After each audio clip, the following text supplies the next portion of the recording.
Gratitude to master Hahnemann and greetings of the day. दोस्तों, मैं आपके साथ बेलाडोना का एक केस शेयर करना चाहती हूँ।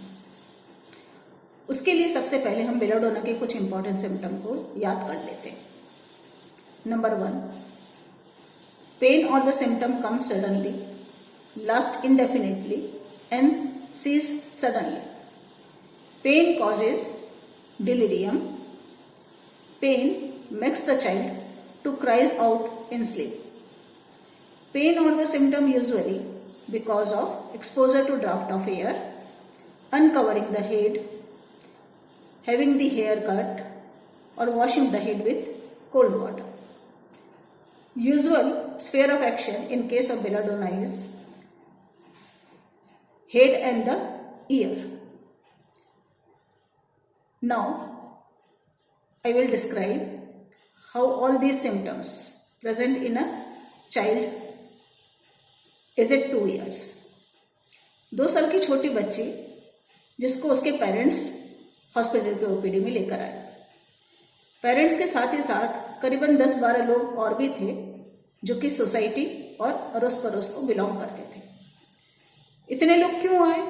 क्योंकि ये जो छोटी 2 साल की बच्ची थी जो सबकी काफ़ी प्यारी थी और वो अचानक से नींद में दोपहर के 2 बजे चिल्लाकर उठ गई और करीबन 2 घंटे से लगातार नॉन स्टॉप रोए जा रही है। कुछ भी कर लिया जाए पर उसको कोई फर्क नहीं पड़ रहा था। सबने बहुत कोशिश की पर जो भी उसके पास जाए उससे बात करे वो और जोरों से चिल्लाकर रोने लगते थे। इवन वो अपना सर, जो कोई भी चीज़ उसके आसपास मिले जिससे वो अपने सर को टकरा सकती थी, मार सकती थी या फिर अपने हाथ से सर के पास मार सके, वैसा वो बार बार किए जा रहे थे। पेरेंट्स ने कहा कि इतना दर्द हो रहा है। उन्होंने लोगों के सजेशन के हिसाब से उसे नींद की दवाई भी दी, पेन किलर भी दिया, लेकिन कुछ भी असर नहीं हुआ। प्लीज़ आप देखिए कि कुछ कर सकते हो तो आप करो। तो मैंने कहा कोई बात नहीं, आप 2 मिनट शांति से बैठिए। तो फादर ने कहा कि नहीं, मैं बैठ नहीं सकता क्योंकि ये बैठने ही नहीं देगी। तो बच्चे की जो मम्मी थी उन्होंने बताया कि कंप्लेन जो शुरू हुई है वो करीबन 2 बजे के आसपास शुरू हुई। वो सो रही थी और अचानक से ही चिल्ला कर दर्द के मारे उठ गई। तो फिर मैंने पूछा कि कुछ बता सकते हैं, कोई कारण समझ में आता हो ये तकलीफ की? सुबह से क्या था, कल कैसा रहा? तो उन्होंने कहा कि नहीं, बस आज सुबह के वक्त में 10 बजे के करीब ये अपने पापा के साथ में हेयर कट करवाने गई।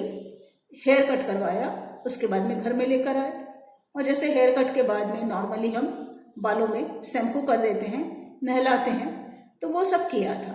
उसके बाद में अच्छे से वो खाना खाकर सो गई। नॉर्मली जब भी वो सोती है तो 4 बजे तक आराम से सोती है, पर आज 2 बजे के करीब एकदम से नींद से चिल्ला कर उठने लगी और तब से ये इसी तरह से है। मैंने हिस्ट्री सुनी और समझी, उसके बेसिस पर मैंने उसे बेलाडोना प्रिस्क्राइब की और मैंने कहा कि आप बाहर में थोड़ी देर वेट कीजिए। 5 मिनट हो गए, 10 मिनट हो गए, फिर मैंने देखा कि भाई बाहर से उस बच्ची की रोने की आवाज़ तो अब आ नहीं रही है, आखिर बात क्या है? तो ओपीडी से निकलकर मैं बाहर वेटिंग एरिया में गई तो मैं क्या देखती हूँ कि वो बच्ची अपने पापा के कंधे पर सर रखकर सो गई है। अब यदि मैं पूछूं उनसे कि भाई कितनी देर हो गई सोए हुए, तो पहला सवाल मेरा, लेकिन उस पर पेरेंट्स सामने में सवाल कर रहे हैं कि डॉक्टर आपने इसको बेहोश करने की दवाई तो नहीं दे दी ना? तो मैंने कहा कि भाई मैं कैसे बेहोश करने की दवाई दी होती? नींद की दवाई, पेन किलर वगैरह तो आप ऑलरेडी इसे देकर आए हो, उसका असर नहीं हुआ। मेरी जो छोटी छोटी गोलियां है वो ऐसे उसे कैसे इसको बेहोश कर सकती थी? कुछ नहीं, इसका दर्द कम हो गया है, इसके लिए उसको नींद आ गई है। तो दोस्तों, हम यहाँ देख सकते हैं कि बेलाडोना का जो पहला सिम्टम था, pain come suddenly, last indefinitely and cease suddenly, ये सिम्टम किस तरह से डिजीज्ड पर्सन में भी हुबहू मैच करता है और उसी तरह से पेन उसके केस में भी सडनली स्टॉप हो गया। लेकिन यहाँ पर गौर करने की बात ये थी कि पेन सडनली स्टॉप हो गया, उसके बाद में मेडिसिन का करेक्ट है तो उसका एक्शन कंटिन्यू रहेगा और patient fully and permanently recover हो जाएगा।